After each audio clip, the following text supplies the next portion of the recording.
Ergin uykulardan, kör gecelerden, bir sabah gelecek kardan aydınlık.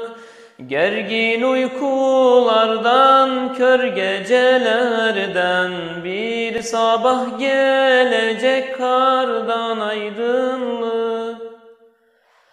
Sonra düğüm düğüm bilmecelerden, bir sabah gelecek kardan aydınlık.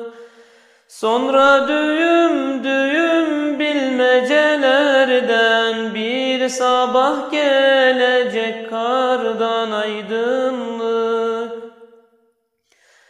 Vurulup ömrünün ilk baharında, kanından çiçekler açar yanında. Vurulup ömrünün ilk baharında, kanından çiçekler açar yanında.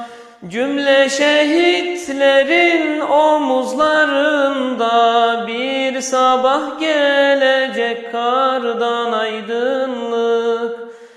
Cümle şehitlerin omuzlarında, bir sabah gelecek kardan aydınlık.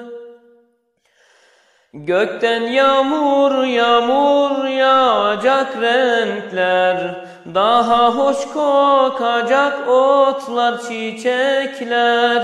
Gökten yağmur yağmur yağacak renkler, daha hoş kokacak otlar, çiçekler. Ardından bitmeyen mutlu gerçekler, bir sabah gelecek kardan aydınlık. Ardından bitmeyen mutlu gerçekler, bir sabah gelecek kardan aydınlık. Bir sabah gelecek kardan aydınlık.